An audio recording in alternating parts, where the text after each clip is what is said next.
ಬಿಸಿಲು ನನಗೆ ಹೊಸದಲ್ಲ. ಯಾಕಂದ್ರೆ ನಾನು ಬಿಸಿಲಲ್ಲೇ ಆಡಿ ಬೆಳೆದವನು.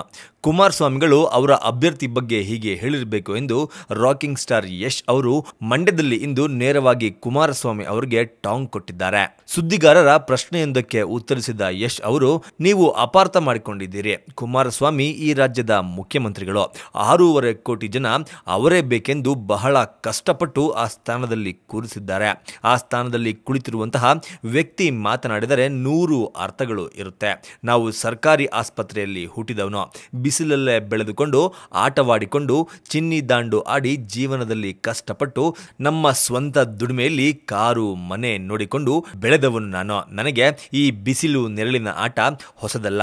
ಸ್ವಲ್ಪ ಹೊತ್ತು ಹೊರಗೆ ಬಂದರೆ ನನಗೆ ಏನೂ ಆಗಲ್ಲ ಅಂತ ಯಶ್ ಅವರು ನೇರವಾಗಿ ಸಿಎಂ ಕುಮಾರಸ್ವಾಮಿ ಅವರಿಗೆ ಟಾಂಗ್ ನೀಡಿದ್ದಾರೆ.